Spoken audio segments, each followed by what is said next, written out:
புதிய வாக்காளர்களை ஏமாற்றுவதற்காகவே இலவச லேப்டாப் திட்டம் கொண்டுவரப்பட்டுள்ளதாக திருப்போரூரில் நடைபெற்ற 2ஆம் கட்ட மக்களை காப்போம் தமிழகத்தை மீட்போம் பிரச்சாரத்தில் அதிமுக பொதுச் செயலாளர் எடப்பாடி பழனிசாமி பேசியுள்ளார். அந்த காட்சிகளை பார்க்கலாம்.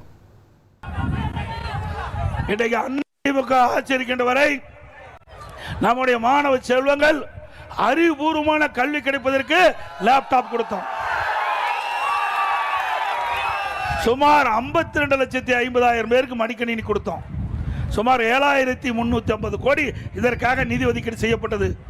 திராவிட முன்னேற்ற கழக அரசு வந்தவுடன் இந்த மடிக்கணினி திட்டத்தை நிறுத்திட்டாங்க. அடுத்த ஆண்டு தேர்தல் வர இருக்குது. அதை முன்னிட்டு கல்லூரியில் படிக்கின்ற மாணவர்கள் அவர்கள் தான் ஓட்டு போடக்கூடிய வயது. அவர்களை தேர்ந்தெடுத்து இன்றைக்கு 10 லட்சம் 20 லட்சம் பேர் கொடுப்பதாக சொல்லி 10 லட்சம் பேர் கொடுப்பதாக அறிவிச்சிருக்கிறாங்க. இதுவரைக்கும் லேப்டாப் வரல. இது ஒரு பச்சை பொய். மீண்டும் அதிமுக ஆட்சிக்கு வந்தவுடன் நிறுத்தப்பட்ட நம்முடைய மாணவ செல்வங்களுக்கு லேப்டாப் கொடுக்கப்படும். இன்னொன்றையும் சொல்லியிருக்கார் ஸ்டாலின். அங்க ஒரு ரகுபதியில் ஒரு மந்திரி இருக்கார். வேஷ்டி மாத்தி கட்டிட்டு போய் அங்க அமைச்சரவை இடம்பெற்றிருக்கார். வெக்கமான சூடு சுரணை இல்லாம அதிமுக அடையாளம் கொடுக்கப்பட்டது. அதிமுக தொண்டை நிர்வாகி இரவுகள் வராம அவர்களுக்கு எம்எல்ஏ ஆவதற்கு உழைத்தார்கள்.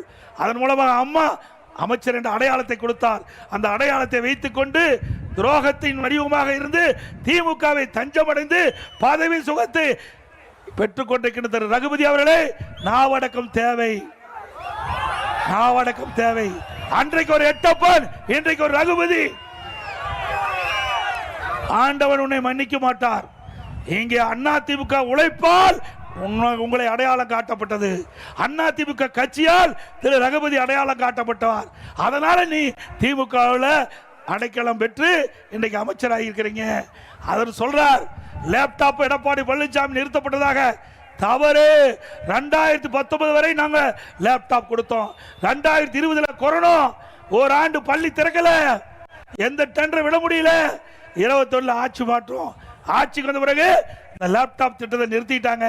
பல முறை சட்டமன்றத்தில் பிரதான எதிர்க்கட்சி தலைவர் என்ற முறையில் நம்முடைய அனைத்து இந்திய அண்ணா திராவிட முன்னேற்ற கழக சட்டமன்ற உறுப்பினர்கள் நம்முடைய மாணவ செல்வங்களுக்கு அதிமுக ஆட்சியில் கொடுக்கப்பட்ட அந்த லேப்டாப் வழங்க வேண்டும் என்று கோரிக்கை வச்சோம். நிராகரிச்சுட்டாங்க. இப்போ மக்களுடைய செல்வாக்க திமுக இழந்து விட்டது. இளைஞருடைய செல்வாக்க திமுக இழந்து விட்டது.